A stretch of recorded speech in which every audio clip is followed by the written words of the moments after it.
in the ear is pretty much vertigo. Yeah. Like, so normally I use hyssop, but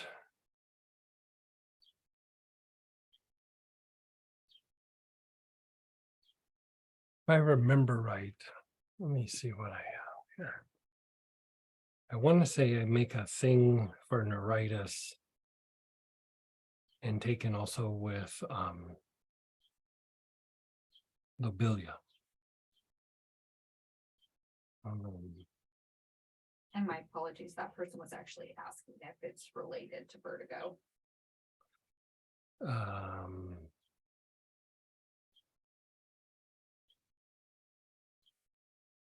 then lemon, peppermint, aioli, and thyme. Yeah, so what I had them do is I would have them use hyssop, and then there's this combination. It's not on the site. I'd have to make it. But it's just called inner ear, and it's lemongrass, peppermint, aioli, and Moroccan thyme. And it's usually used in cases of neuritis where the nerve gets inflamed. And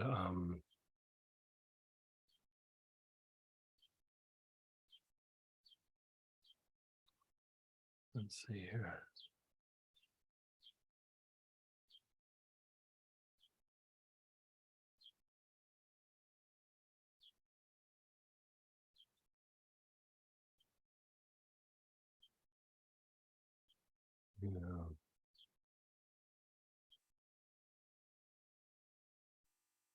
Yeah. Is there nausea present or?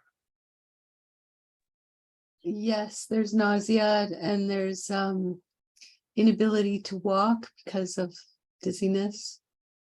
How long has it been happening? It's actually a client of mine and it's been ongoing. I don't know for how long. So I would do. I mean, you could try just with the hyssop. Mhm.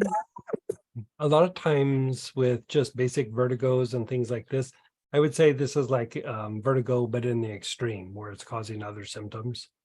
And so I have this blend that's for viral neuritis, but I use it for things other than viral neuritis, like anything inner ear.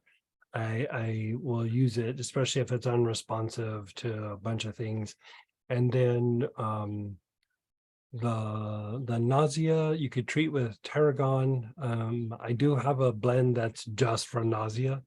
Mhm. Usually for like cancer patients and things, but like in extreme cases, we can always bust it out. But the reason that I like tarragon for that is a lot of times the nausea is due to the vagus nerve or the parasympathetic nerves are very depleted. Like, they're not in balance with the sympathetic part of the nervous system.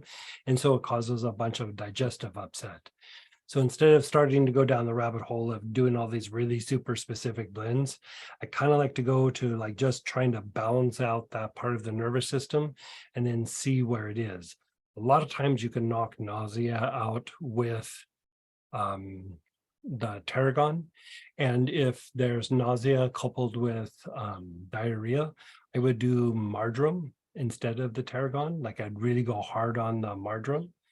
And between that and the hyssop, you probably will reduce it a bunch. But if we need to step it up and do the blend for the viral neuritis, I mean, it's not a complicated blend, but it's not going to be expensive. It's just I need to make it and get it to you and all that.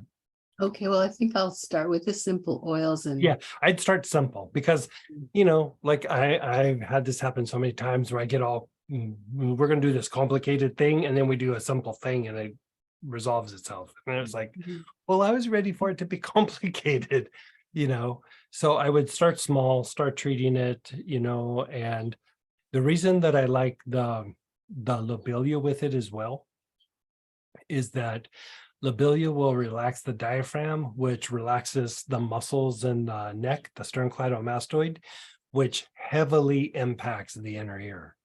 And so a lot of times inner ear issues are tied to the breath and to those two rope muscles coming down from the side of your neck, from behind your ear down to your collarbone and to the breastbone.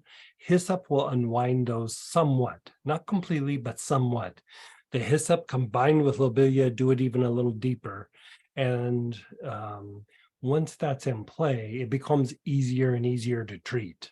But, sometimes it might need a little bit of manipulation on the neck, but it would have to be somebody who knows how to just treat the sternocleidomastoid and not like the whole neck region. It's just those muscles get so worked trying to elevate the rib cage that they get super overactivated, and then it throws off the inner ear. Okay. Yeah. All right. Well, Keep me posted on that, and let's see how the person does, and then we can adjust.